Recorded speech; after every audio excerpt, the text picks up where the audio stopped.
My name is Heather Hartwell, and I'm a professor in food service and applied nutrition at Bournemouth University. And I'd like to welcome you to the Executive Business Centre here and Bournemouth University. It's a real pleasure to invite you into the university. It's a real pleasure, actually, that you're interested in the sort of work that we're doing and what we're going to be saying today. I want to introduce you to the project, which is called Destination Feel Good.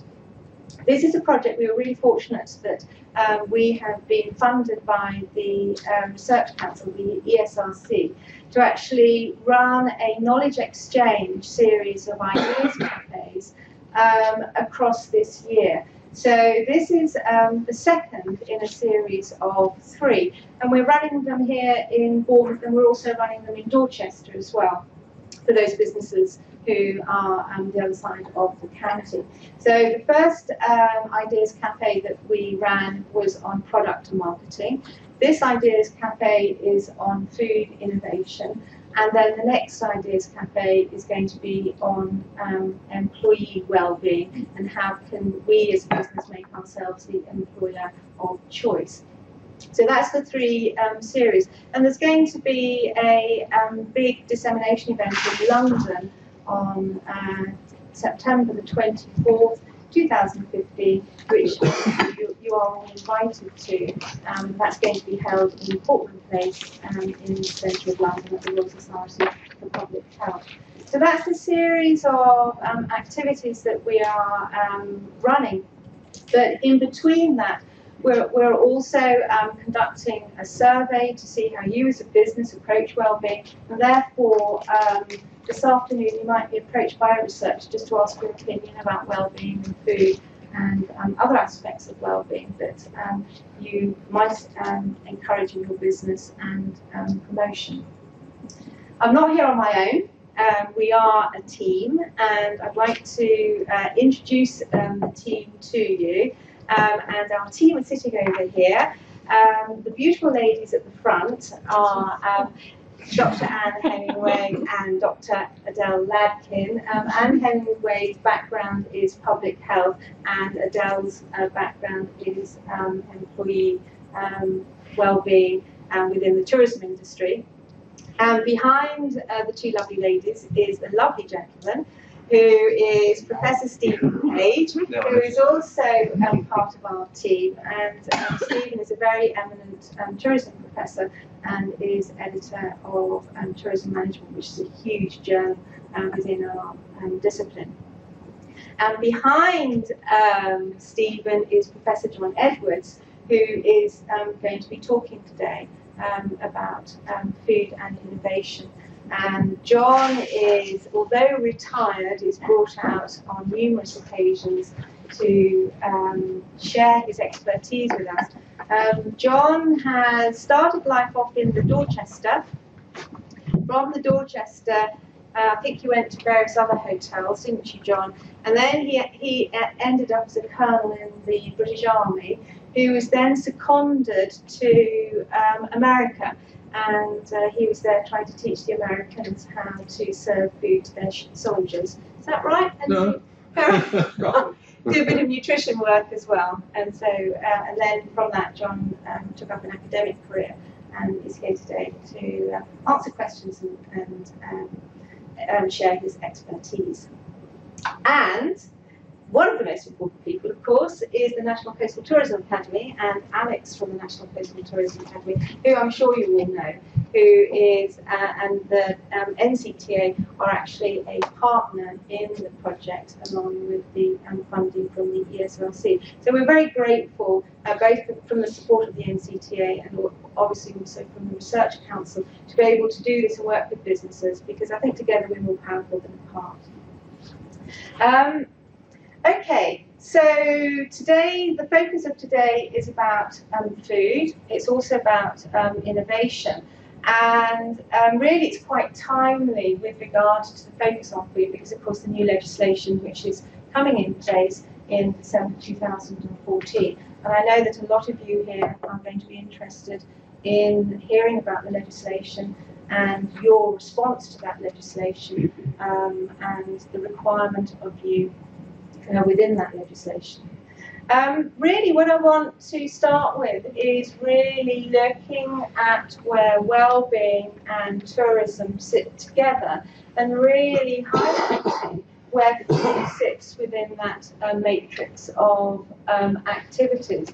And anywhere where we have a tourism activity or hospitality or an event, food will be at the centre of it. And therefore, attractions, entertainment, there will be food. So food is quite integral to what we really are within a tourism business. Wellbeing now is used as a pull for destinations, and the wellness, the Global Wellness Initiative, is huge, both from a financial perspective, but also from an agenda perspective for a lot of businesses, not so much in the UK, but certainly in America and certainly in Eastern Europe as well. And a lot of destinations are actually taking well-being as their philosophy, as part of their values, when they are actually promoting well-being. And this is where we hope to go with Destination Feel Good, actually. It is about using well-being to promote business, to work in partnership with the community, so that what is good for residents is also good for tourists as well. And then, of course, any philosophy has got to be marketed, has got to be promoted, and so where a destination is positioning themselves, the communication of where that destination is positioning themselves, obviously well-being and potentially food. You've all heard of gastronomy, tourism. Food is being quite used centrally now as a unique part for destination identity. So food is quite important when we're looking at the whole aspects with regard to destination. So I just want you to put the date in your diary of the 24th of February, which is when the next event is going to happen, and that event is going to be run by Adele and Anne Hemingway, where they're going to talk to you about well-being and employee well-being. And in actual fact, they're just hot from Trinidad, so they're going to share global information with regard to tourism and well-being from that perspective. So I'm now going to hand you over to Professor Edwards, who is going to really take us through exciting times with regard to food and I can't speak and run IT. You're female, you multitask. I can't do it. Going to give us a framework for it doesn't work. It doesn't work. Oh. Sorry about that. Thanks, Heather. No pressure. Heather said, can I come and talk to you about the future innovations and trends? Because we're interested in that in relation to food service. But can I please do it in 10 minutes? So absolutely no pressure. What I would like to do is talk about the eating out market, how it's changing, how it's developing, and how we might use some of the information. I would look at food service and innovation. Difficult to get a lot of this information because a lot of it is contradictory. Mintel, I've used some of Mintel's information. There's lots of other information, and they seem to be saying different things. So what I try to do is pull a lot of this together. Heather keeps on about food. I like to think myself a foodie, but in reality, food is just part of it. And there's some research I'll show you towards the end, where food is only a minor part, and the situation, arguably, is much more important. And you can influence the food, you can influence people's acceptability of the food simply by changing the situation. So I think we need to think about it in context as well. And then look at the conclusions. What can we draw from all this mumbo jumbo? So we can look at, firstly, at the eating out market. This comes from Mintel, and as we can see, certainly there's an indication this year it's estimated that the market for eating out will grow about 3%. And if we take it up to about 2019, the market is going to grow something like 16%. So on the face of it, all is sweetness and light. It kind of hides an awful lot that's not being shown, at least in this slide, because yes, the numbers are going to go up. And it indicates that people may well be spending more, but is that the case? People perhaps are eating out more, but are they spending as much? I'd like to look at some of the issues involved. In terms of frequency of eating out, it's quite good news.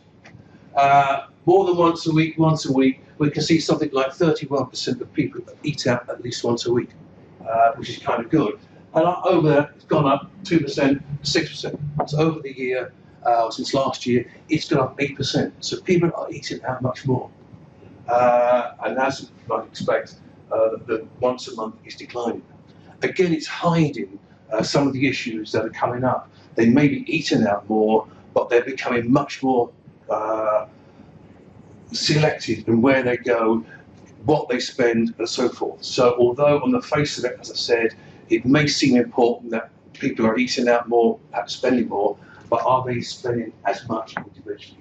So we need to think about that and not be complacent about the whole thing. Because although people are eating out, again, people are eating at home much more, drinking at home much more. It's easier to come via the supermarket or the convenience store, pick up a pizza, pick up a pack of beer or a bottle of wine and go home because there's something they want to watch. So we need to be careful how we look at some of this information. And the challenges that we're facing, competition. We cannot afford to be complacent because people are becoming much more concerted about what they are doing or where they're going. Costs, high quality staff, it's always been a problem, hasn't it? High quality staff that can actually speak English as well. We've got concerned, discount driven customers. People are much concerned about money, property costs, decline in consumer spend. So there's lots of things going on there, despite the fact that numbers may well be rising. And where are people eating? Certainly pubs and restaurants. The blue is this year, the red is last year. And it would seem that more and more people are eating out. Pubs are doing well, but how well they do after the change in Thai public houses, how might that affect? Ethnic is doing well. People seem to be looking for a change. Although they're happy to go to pubs, they're looking for something different, and Italian may not be the way to go. Burgers are equally as popular, and we see shortly it may be new fast food outlets that are drawing customers in. So we need to be careful how we interpret some of this data, not trying to swamp you with figures, just trying to give you a feel of how things are changing. In terms of consumer expectations, hold the top on for a second. The red is the everyday meal, and the green, or the yellowy-green, is special occasion. So people, for their everyday meal, are looking for convenience, governed by costs. Fun is less important, much more a refueling process. Not so worried about actually, being different, but they are starting to look for healthy workday, everyday meals. Obviously, when they go out, they're looking for less concern about health, more concerned about being different, looking for something different, and so on. Less concerned about the costs or convenience. Relaxation is the kind of odd one out. So your everyday meal, when people are having a lunchtime or whatever meal, they're looking to be for much more relaxation, looking to get away perhaps from work. Although there's a trend towards eating at your desk, those sorts of things, where people do eat out for their everyday meal, looking for a much more relaxed event. In terms of food innovations, we can look at all the crazy things, what is going to happen. These are some pictures that Adele must have given me at some stage. That was a Sunday lunch, I gather. I don't think we're going that route. We're looking at other things that might be happening. The trouble with looking at food innovations, you can go to all sorts of websites, and I've gone to a couple of websites and picked up a couple. You can see all sorts of innovations about what will occur. Who is right, who is wrong, what is going to happen. Um, only time will tell. But needless to say, there are lots and lots of things going on in food innovation in terms of new fast foods, which we'll come back to, and new ways of presenting the same thing. Look at food innovation conferences, and this particular one for this year, there's something like 1,800 new products have been introduced for this year. This is not only in the food service sector, but also the supermarket sector as well, the retail sector. 1,800 products are introduced each year because there's this dynamic about people think it must change, it must happen, we must have new foods. And that's sort of things are going quite recently. On the contrary though, on the other hand, at least 80% of those will fail. And I've seen figures to show something like 95% of all new foods that have been introduced will fail. So if we're looking for new foods, new ideas, we need to be careful that we're selecting or trying to select the ones that are likely to be most successful. Something like 80% failure. So the food is important. We need also to look at food service innovations. What else is happening in the food service market? And there are lots and lots of things that I think are going on. I tried to here select a couple. Certainly new fast food it is starting to become big, and the next slide will show you about how much. I think street food is starting to get popular. Pubs, as you saw earlier on, will also be popular, and they're looking for designs on pubs as to how they might change. And I think casual dining is often what people now want. Although they're eating out in the evening, hope they're eating out more, as we've seen, may not be spending quite as much, but casual dining. People no longer get dressed, or ladies may get dressed to go out, but how often do gentlemen get dressed when they go out to eat? You know, how often do they put a jacket on? And how many times do you go into many fairly upmarket restaurants and people are casually dressed? And I think that's the way, in many cases, we're going. And some research by one of the companies clearly indicates that, which I'll show in a second. But in terms of brands of fast food, differentiation and trust, people are perhaps becoming fed up, if that's the right word, suspicious perhaps, of the foods that have been around for a long time.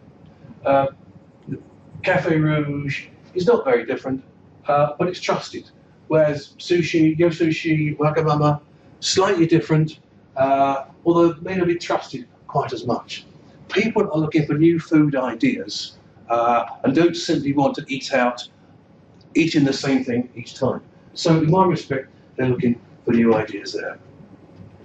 And see where this comes from, figures from this year, from research undertaken, and we're looking at branded fast food is perhaps much more important. Street food, I didn't realise there'd be more mileage in more coffee shops, but clearly there is. Fine dining, branded, airports, convenience stores. This is our grab and go culture. On the way back from work, we grab something from the supermarket, from the convenience store on their way home, which is eating into our business. Sandwich bars and branded restaurants. So people are looking for different things perhaps in many of these markets. Not just the food. I said when I started, food is important, the food service setting is important, but the other things that go with it are equally as important. You know, the technology. The technology has become obviously extremely important now. Things like Just Eat, websites like Book a Table are becoming more and more important, and perhaps need to look at that. And one piece of research, this is from the National Restaurant Association, how many people use a mobile phone to do whatever? Clearly, the younger age group are much more tech savvy than we oldest, but using technology as a matter of course to do all sorts of things. Look up where the place is, order, use as rewards, making reservations, looking up nutrition information, and Heather's just got a whole bunch of money to do that, to see how smartphones can be used to get that nutrition information across, and paying for it. So technology is there. And if you look at lots of the other aspects of technology, and this again comes from the NRA, when it comes to trends in a lot with technology. Again, away from the food, where good service is the key.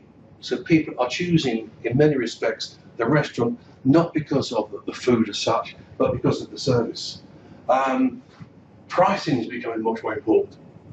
Parking, important, certainly in certain cases. Information that's available. So trends in the restaurant, trends in technology, electronic payment at the table. I think that's in many cases anyway. Smartphones, touch screen to order, and 43% places an order online. So technology is important there. And the environment, I'm not so convinced about these. Are people actually that concerned about the environment, or are they saying they're concerned about the environment? Locally produced, perhaps.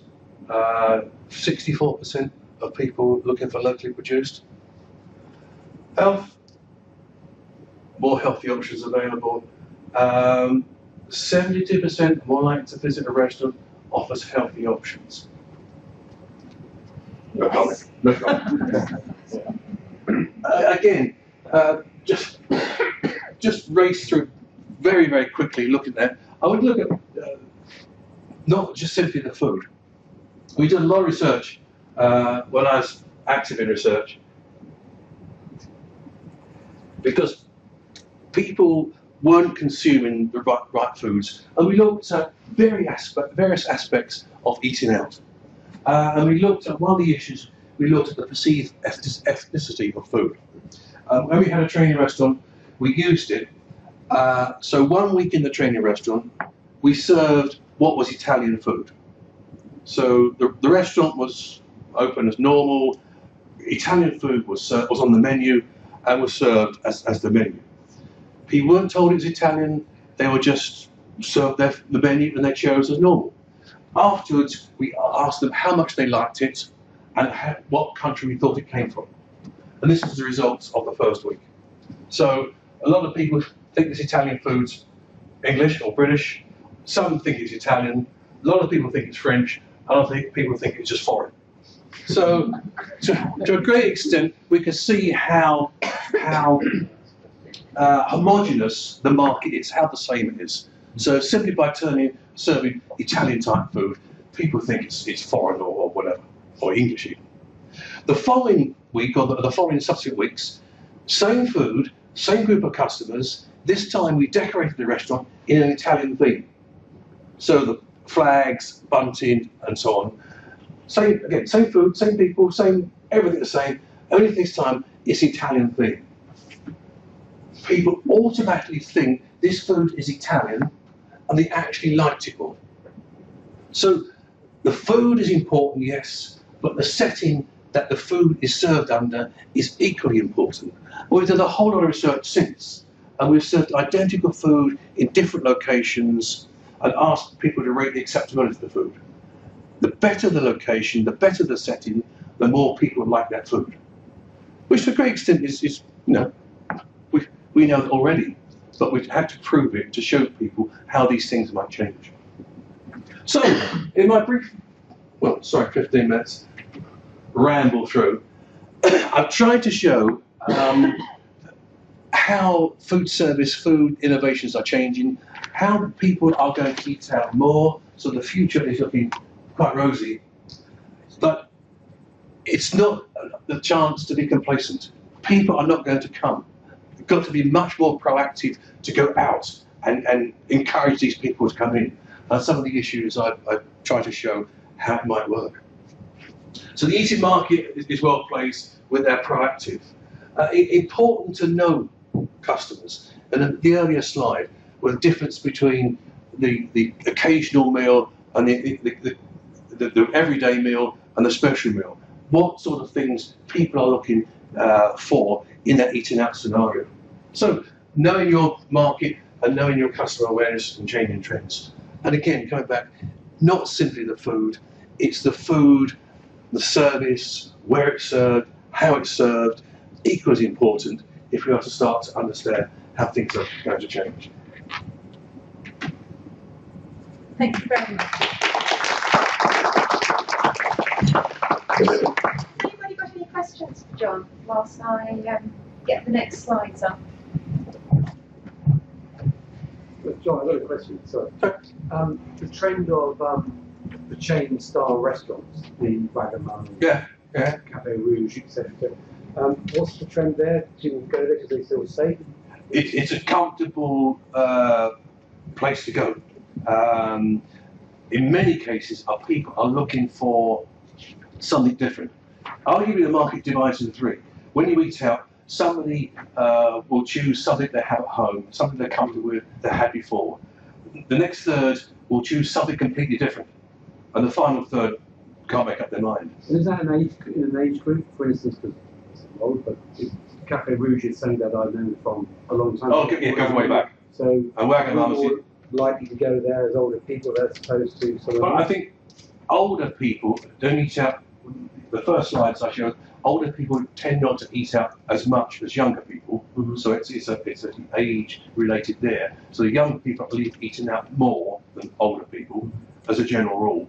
Those younger people are looking for something new, something different, something much more innovative. So there's a great danger. There's no one from Café Rouge, is there? Great danger from Café Rouge or that sort of place may get left behind. McDonald's have geared it nicely.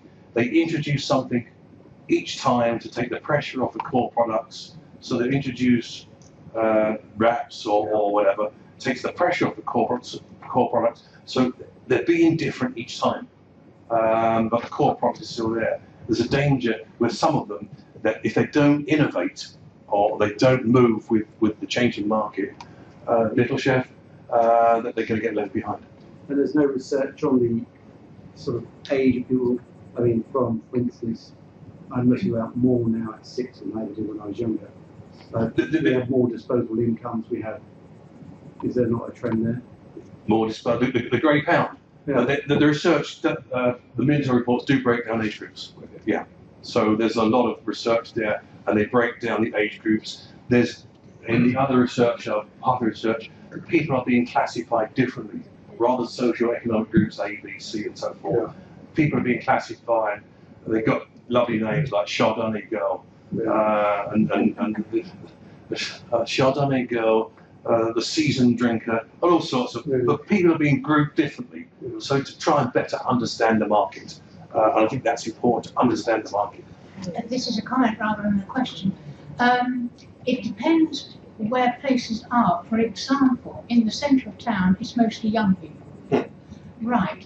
I can give an example of the Horns Inn out at Ferndown. They decided to halve their prices on a Monday, and they were filled to breaking point with retired people with cars. And the car park, you can't even get a space in it. It was so successful, they've increased it to Monday to Friday, and they're only full price Saturday and Sundays. Now, I can see that. They are part of a group, and I can see that expanding. Yes. And that is very much for the over 50s. Yes. And it's a big market. You can extrapolate, I think, from one of the slides I've shown, that if the price is right, it's a bit, it goes back to the American model. People eat out much more because it's cheap. Because it's cheap, people eat out much more. So it's a circle. And many places. Sorry? People want value for money. Yes. And they're looking for value for money, although eating out is going up. People are not simply going to places because they're there. No. You're absolutely right. They're looking for value for money, not only in a restaurant, but again, back to, should I buy my pizza and my can of my bottle of wine, or my Marks and Sparks £10 meal deal? That's the sort of competition that's facing. Being faced. Well, they've just printed this week in the papers that Majestic Wine said the average price of their boxes is £8 now, because people are getting more discerning, eating at home. Yeah. If you look at Lidl, Aldi, Lidl, the price of their wines, they're £20. I know, 40. Yeah. Oh, I'm not in your pay grade. Yeah, but Lidl you expect to be cheap, Oh, They've got a very good fine wine department. yeah. They have the cheap wines, but they also have a good upmarket selection of relatively expensive wines. At what point, sorry, just a quick on that. So at what point do you think that, take this local area, you have Shooting Glen, Lion, Wilford Pig, all those sort of restaurants there, which are clearly very successful. So in the trend of things going, how come they're still growing and maintaining that? I think the likes of Shooting Glen is always going to be there, Right. because they attract a certain sort of market, and they will always maintain their prices to keep the likes of me out, because I'm not the sort of customer they want. And even they're going back, you could eat there for lunch there for £10. This is going back 4 or 5 years now, maybe a bit longer. Yeah, they want. There's always going to be that market for the high spender. So I think they're safe. It's the you and I wouldn't say the man in the street, horrible expression, but the people who have the money, can eat out, would like to eat out, they're looking for value, as you said, looking for something different, and not necessarily the run-of-the-mill food. Okay. Thank you very much, John. That's very interesting. I've lost your touch. Well done. I lost your voice, though. Okay, we're going to talk about allergens now, because I should imagine a lot of you are probably a bit nervous about the new legislation that's coming in December this year, December 14th. And what I would like to do is, I'm hoping that I'm going to achieve reassurance amongst you that it is going to be easy to adhere to, and probably you're doing this already. But obviously feel free to ask questions at the end.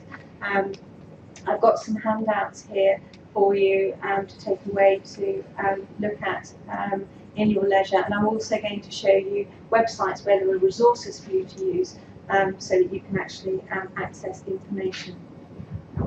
So the first point is really to start and actually just ask ourselves, what is a food allergy, and what is the difference between food allergy and food intolerance?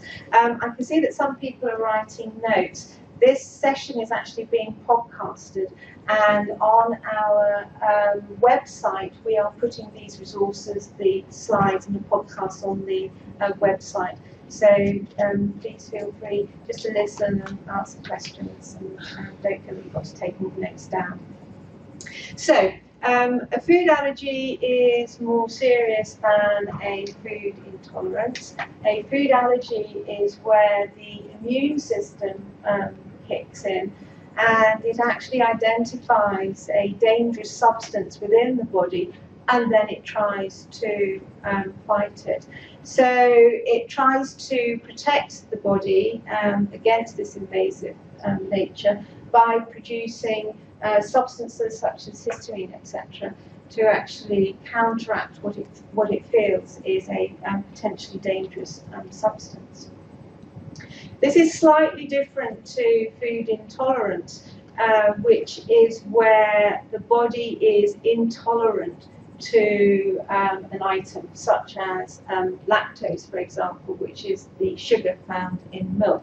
So some people who are lactose intolerant will actually drink milk or have a dairy product, and then will feel sick or will feel bloated. But with an intolerance, it's not life-threatening.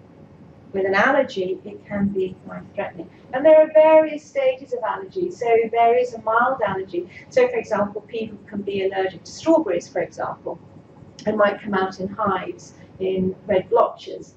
Or it can be a much more serious life-threatening allergy, and hence the legislation. So food intolerance, not a problem. Food allergy is more the problem. So if we're looking at the symptoms with regard to allergy, it can be shortening of breath, it can be choking, it can be coughing, it can be nausea, it can be vomiting, it can be diarrhea.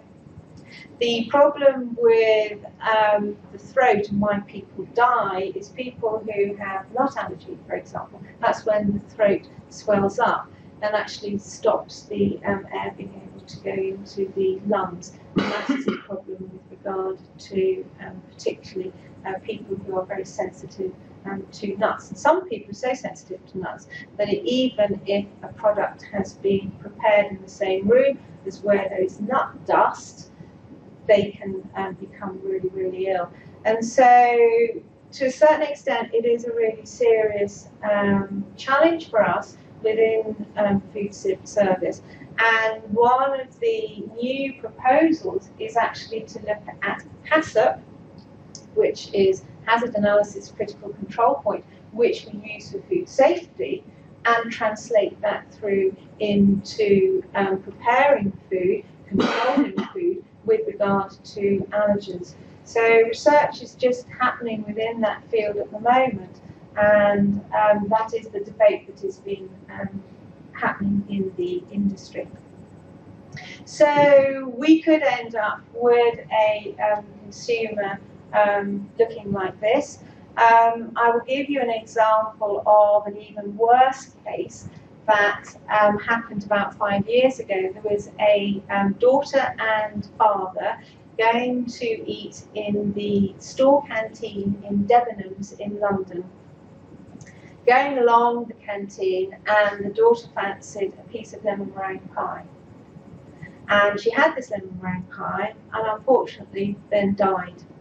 Why did she die? Because she was allergic to nuts, and there had been a maverick chef on duty that day who had had this huge inspiration about livening up the lemon meringue pie by putting nuts in the pastry. Unfortunately, he hadn't told anybody. It wasn't identified as nuts in the pastry, and so the girl selected it and ate it. It went to court, and the judge quite rightly said that Debenhams were at fault because you wouldn't normally expect nuts to be found in lemon meringue pie pastry, that it should have been labelled, and that really, therefore, the food service operator was at fault, not the consumer. So it can have a serious connotation to it, but as food service operators, we can do things to overcome it.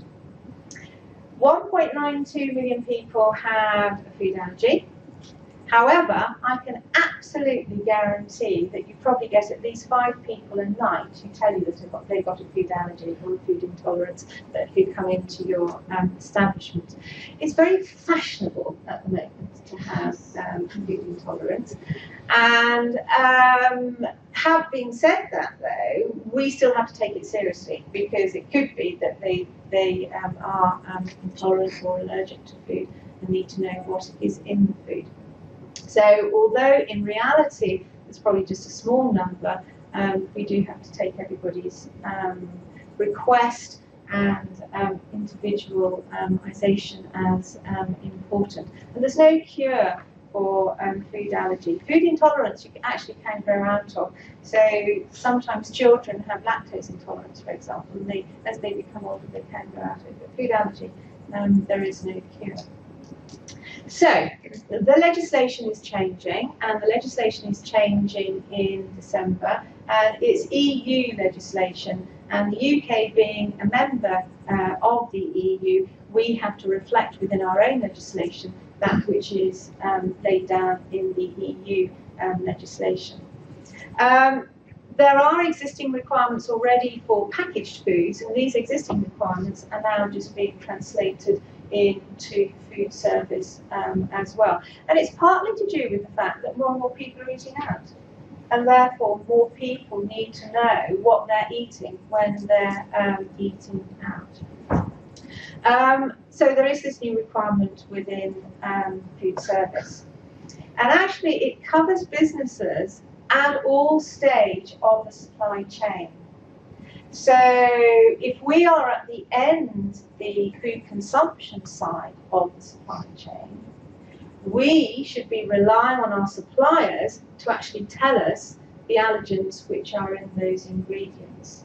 And so to a certain extent, we're at the lucky end because we need to know what is in our ingredients. Therefore, what does that mean from a supply perspective?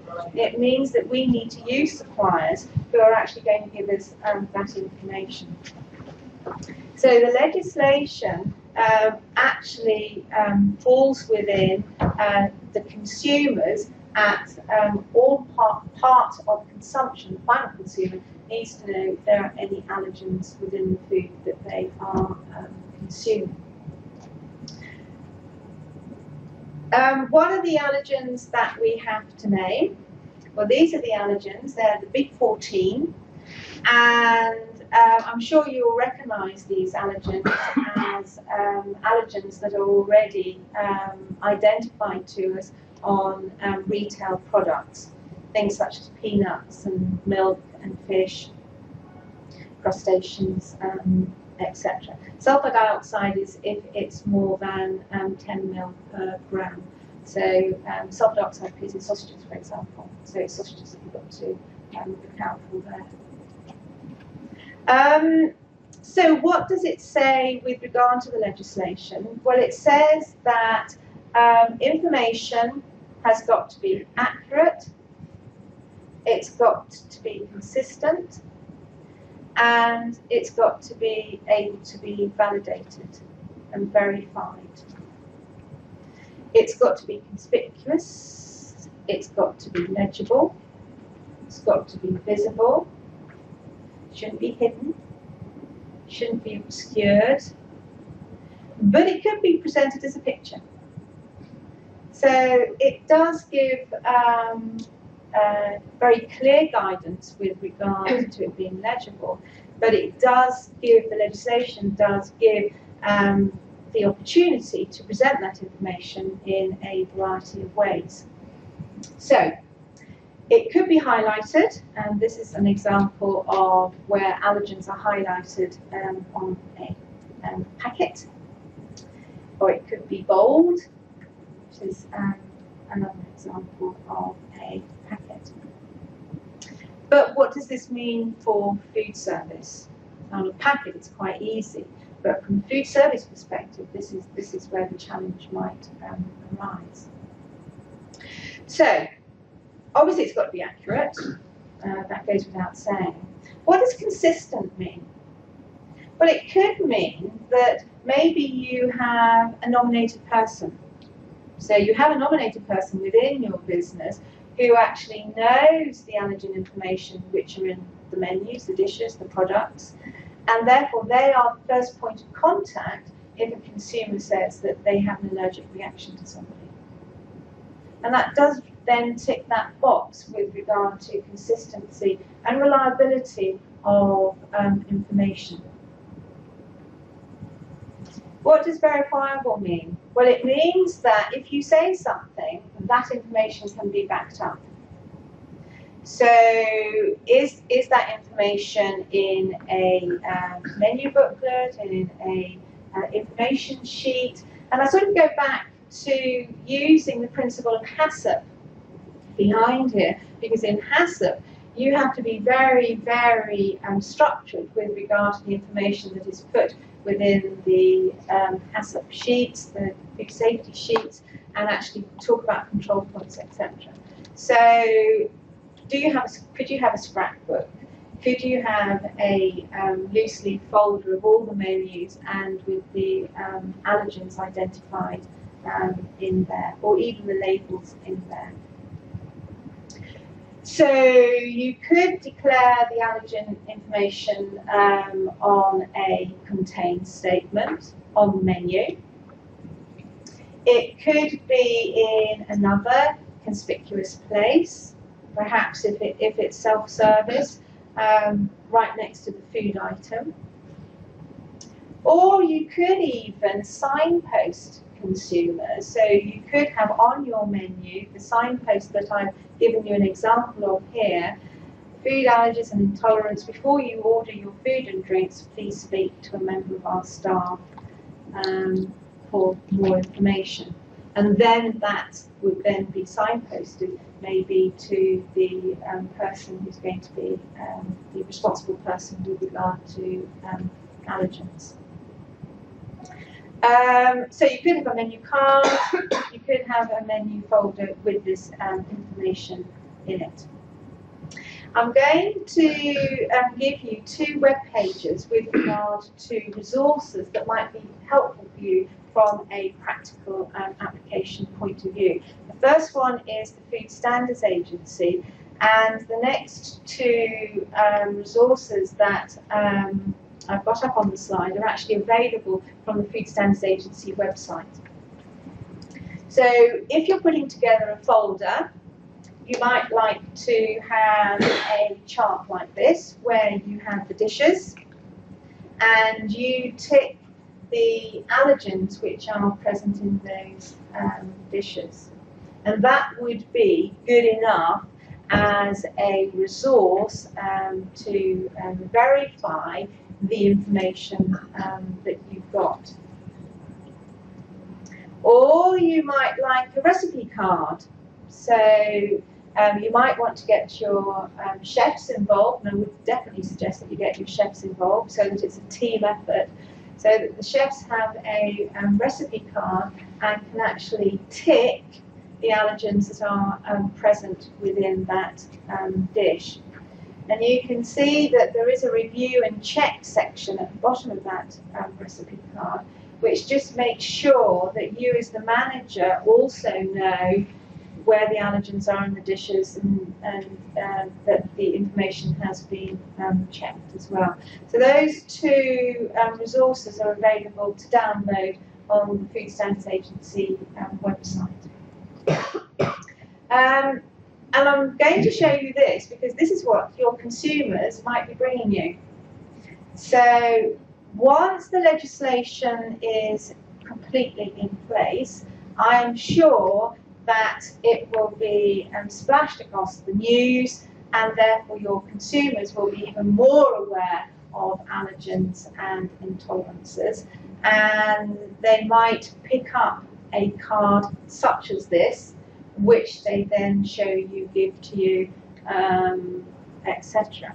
So it's just to be aware of, at the moment there isn't a huge lens on it, and it's sort of coming under the radar, but very, very gradually, and certainly in the new year, I'm sure there'll be more information and more people knowing about it. I actually want to leave you with this. I'm sure most of you will have read about this in the paper. This is Jamie's Italian in Portsmouth. And Jamie's Italian in Portsmouth pleaded guilty to selling food not of the nature quality demanded by the purchaser, after a girl with celiac disease asked repeatedly where gluten was in the dishes and to be served with a gluten-free meal. She wasn't, and therefore Jamie's Italian was prosecuted, and you can see that there was a fine of £8,500 and costs. But what was worse than that was the reputation. And now everybody has heard of this case, and it's not been good news for the reputation of Jamie's Italian. Some more resources for you is on the British Hospitality Association, and it's got the same sort of resources as on the Food Standards Agency website. It hasn't quite got the nice menu cards and dish cards as on the Food Standards Agency website, but it has a lot of information about allergens, and it has a lot of practical information about how you as food service operators can adhere to that legislation in an easy way and a good, cost-effective way. So, has anybody got any questions that they would like to ask of me? There are handouts here, as I say, for you to take away and read in a bit more detail. Is there any requirement on a restaurant to provide a meal without those items in? No, it is only to give the information. But obviously, it would be very, very, very unlikely for somebody to come in with all 14 allergies or intolerances. Give it time. They would be a pretty poorly person. However, it is only to give information. So, I mean, the most common allergies that people start to talk about are obviously celiac disease, that's not an allergy intolerance, maybe lactose intolerance, peanuts come up. We wouldn't be expected to have gluten-free pasta. Well, yeah. No. If you had pasta on the restaurant menu, you wouldn't be expected to have gluten-free pasta. No. You would be expected to tell somebody if they said that they were celiac that it's got gluten in that pasta. That is the pasta. I'm somebody who suffers with an awful lot of those things that come up. I find now that the chain restaurants are the ones who have moved forward and they're getting it right, and unfortunately it's the private businesses that aren't actually doing it.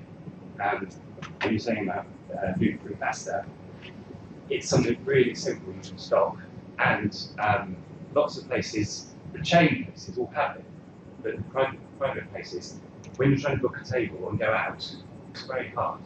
And I have to request so much. I can't have eggs, wheat, dairy, cashew nuts, beans, and the little potato, but this goes on and on. And I think if you go to a chain restaurant now and see how many things they mark, Cumberland Hotel is the one place that are now doing it all, and you go in there, and it does make it very hard to actually choose a meal, but it's really good being able to actually see exactly what you can eat in a restaurant. And trust. And trust, and yeah. Trust it. And you know pretty quickly afterwards whether you've not been fed what you can and can't eat. I mean, even things like, not that I have a problem with it, but decaffeinated coffee. You know, when somebody asks for decaffeinated coffee, whether they get it, they know quite quickly whether they've had it or not. But it's just nice to be able to go and eat out and actually know without being at the table and having to request, or even picking that restaurant in the first place because you're on the telephone trying to book a table and asking all these difficult questions. And quite often the person who's taking the reservation won't have a clue about a lot of the dishes that you're asking. But it is really nice when that's why it's quite good to have a designated person. I totally agree with you. The big chains have got it in hand. Yeah, they're streets ahead. And very small places are away with the fairies almost. Some of them Sorry, I don't know if I agree with that. We work in you and I work in a really small restaurant, and we work really closely together. And we always say, if there's an allergen, you just come and ask me, and we always adapt. Daily. We have a blackboard and it changes daily, so I know from working with my chef exactly what goes into each dish. And if a lot of people in our area that have dietary requirements come to us, we have a gentleman who comes in regularly with celiac, dairy intolerance, and he can always eat from our menu because that's how we work. It's just really nice to be able to know before you get there, be able to bring up a place and when you're booking a table and actually find out whether they can provide for you. Because it isn't very nice sitting at a restaurant table and having to request, is there's this and this and this. You are a pain, you know, invite you for dinner, but when you want to go out to a restaurant, it's nice that all those things can be sort of. It's the basis of, it's a fundamental human right to know what you're eating. And where else would we shove all sorts of stuff in our mouth, without actually knowing what we're eating? So, from my point of view, I think it's a real step forward with regard to food service, real step forward. The next step forward, of course, is nutrition information. But that will come. But this is a first step, and it's important. I think it's just doing the research. It's about 30 to 40% increase in food intolerances year on year for the last 10 years or 5 years. Yeah, they're not actually real food intolerances. Well, it's people thinking that it is. But and when you perceived talk, or exactly. But it's still exactly. That increases, so the trend is changing. Oh, totally. And when you talk to people, as I'm sure you know, I mean, when you say, okay, what do consumers want to know? Most of the time it is, I've got an intolerance or allergy or whatever. It's not really, that is the most crucial thing. Also, research is better I mean, I've had some of these intolerances for an awful long time, and always was pushed away. There's nothing wrong with you, but bowel syndrome sort of thing. But when the testing has got advanced, you now know that the things that affect you are because you have an allergy to it. It's nice, one, to know, but two, you can avoid those foods. So it is partly because research, because we're all moving forward, isn't it? Okay. We're finding out. Any other questions? Okay. Sorry, because we're not like fine dining, are we? But we've got a nice establishment, and on our menu, if we had like that little tick chart on our menu, it would look absolutely dreadful. Yeah, but I think you can have, the thing is you can have it just simply in a file, or like you said, something designated. But like on our menus at the hotel, we put just simple things like GF, SF, DF. Yeah. Something simple like that. Then, because our chefs make everything like yourself every day. Yeah. And we have all the gluten-free breads. We have soy milk, almond milk. We have all of that sort of stuff. It's quite easy. The only thing about it is it's expensive. I think that's one of my chef's things. It's like it's 30 odd pence for a slice of bread, gluten-free bread, compared to, I don't know where he's getting it from, so he's probably paying too much. But compared to a normal slice of bread, which is about 9 pence. Yeah. So I think that's the huge thing. Yeah, exactly. There are impacts. Because he's always said, "Oh, can you not charge for us?" We can't. It's an illness. You can't charge somebody for having an allergy, because that's then discriminating against somebody, because you're going to charge them for something. Well, it's not really discriminatory, is it? It's just that You're making someone pay for something because they have an illness or an allergy. And you are making them pay for a service that you're willing to offer. So why shouldn't you offer it for free? Yeah. You did say it was the overriding thing, didn't you? When you just put that one sign on your menu saying if you have an allergy, Yeah. then Again, same. That's what I've always said. Just put that at the bottom of the menu. Make sure they come to you and just tell them there's always something you can do. But again, a manager or somebody who will know what the menu option is, and we can discuss it and share if there's anything we can offer as an alternative. What Would you like? What this does mean, though, is with your chefs, they've got to follow the specification. Yeah. That is, and some people criticise that because chefs are creative.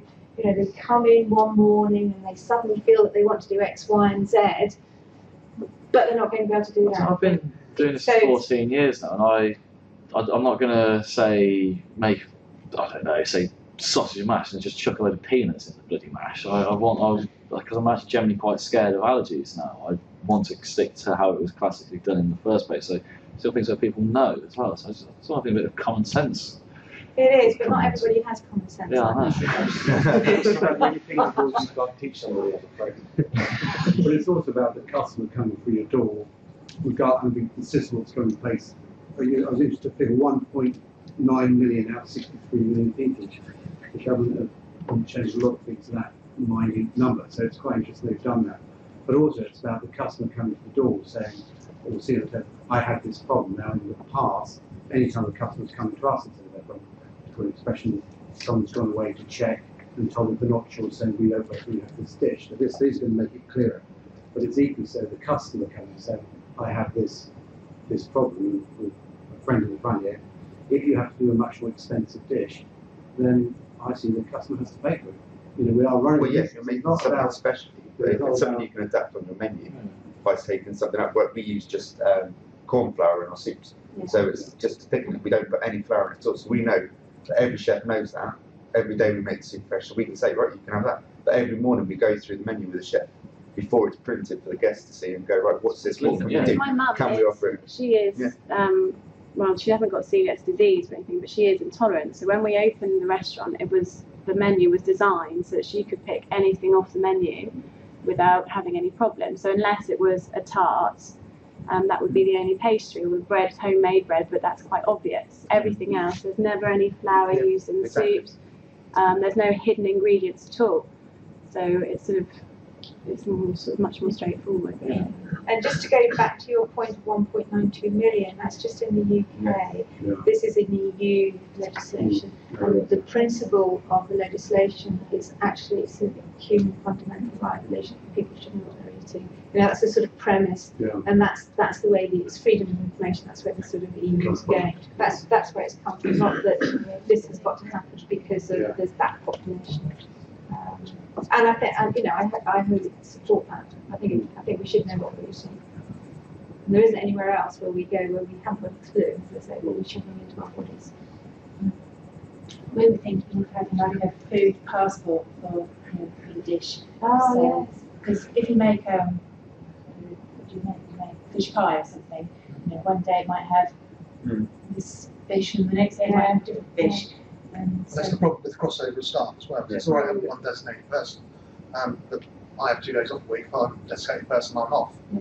It's well, hold on, I'll just phone because I'm Well, not you sure I two can don't make it. make Well, it. no, what I mean with the I think, well, our thinking is the food needs to carry the Yes. information independently, so that anyone can go, oh right, it's got that, is it? Okay, Yes. Yes. here you go. Yes. Because otherwise that consistency part falls apart. And the other issue that I have is training. We have 2 hotels operating 7 days a week, breakfast, lunch and dinner, and there's a lot of staff. There's a lot of people, and some are really good and really attentive, and some are less. Somebody has a good day and somebody has a bad day, someone decides they don't care today. And Not only that, but our industry, just by nature, relies on part-time staff and seasonal staff. And as you say, there's that sort of consistency of information that just needs to be there. So therefore, rather like food safety, where we're very structured and we know exactly what's happening from food safety, we just have to take that mindset through to allergens. And that's why they're talking about putting in a model HACCP for I think that's a allergens. very good idea, actually. But the forms that the Food Standards Agency have put up on their website, I think will be quite a good starting point for businesses to actually get their head around it with regard to allergens, and nicely see from the dishes and evaluate the dishes as to the allergens that are in them. Could you tell me what looping allergy is? Flour. It's a type of flour. It's a bit like a soybean, sort of like a soybean flour. Opiate. That's one we've not had yet. That's pretty much the rest of it, but Wait for it. we have people who can't eat the same meal 2 days running, so you have to then, well, they can't have this butter, and they come in, but it will open up to a lot more people. But you get people who've got intolerances who will tell you it's an allergy, it's just an intolerance. And Yeah, that's I the- mean, but to a that's certain the extent, point. it doesn't matter how it's defined as. It is the underlying principle is that we should know what's in our food, Yeah, no, definitely. and that's really the important thing. For a couple of years ago, going to a bacon chain restaurant and asking them about nuts in one of the dishes. And they came out with this huge folder of every single dish in, and they could tell me exactly what was in it. He didn't know the answer, but he had a folder. Yeah. Is that acceptable? Yes, it is. It's as long as if the consumer says, I have a nut allergy, and the information then can be provided for the consumer of the dishes that contain nuts and don't contain nuts, that's what the legislation is asking for. And I suppose what I've done is just tried to give potential vehicles of how that information can be given. So it can be given verbally, it can be given from a picture, or it can be given from a scrapbook or recipe card or whatever. If we think about the fundamental principle is the consumer has a right to know, then we'll be fine. So kind of going back to the part-time and seasonal staff one, I suppose the key thing is that internet is comfortable, just where they can get the information. And I think that's why where those resources from the Food Standards Agency are quite good, because it's just literally a tick. You just put the dish and you can tick in pictures, and so even for staff who are not totally committed and engaged with producing food, it's an easy way of adhering to that legislation. When it comes to gluten, I've read that you can only declare something as gluten-free if it's got below a certain number of parts contains gluten. How does that apply if the kitchen handles gluten on a daily basis, but it's producing a dish that it can say, no, we haven't put any ingredients in this that have got gluten. Cross-contamination, yes. Yeah, I mean, that's where we come to the HACCP thing, Yeah. which is where if you abide by HACCP principles, whereas if you're handling something, say with nuts, and then you're handling something which doesn't contain nuts, you must wash your hands between so there is no cross-contamination. However, in a food service environment, it's far more difficult than in a factory, for example, because of the dust, etc. But we have just got to try our very best that there isn't any cross-contamination and the HACCP principles. It's not used like the labelling techniques they use on things. This is not containing, that's what was made and used or prepared in an environment that use may have Yeah, been. they don't like that because it's a catch-all situation. So I was at something last week where the Food Standards Agency were giving sort of similar presentation to the was given, and their advice, they were asked the same question, was don't say something's gluten-free, just tell them what's got gluten in it, and that's what they can decide. That's what their response was. but you rely on your supplier to tell you what is in that ingredient. Therefore, if there is any prosecution, that prosecution is transferred to the supplier, which is exactly the same as in food safety. So if you, for example, serve a dish which has got an E. coli in it, and you have done everything you possibly can within your kitchen to prevent that contamination, then that prosecution is passed on to the supplier. So it's the same sort of principles. Any more questions? Do you feel more confident now, everybody? Yes. Right answer. Excellent. Thank you very much.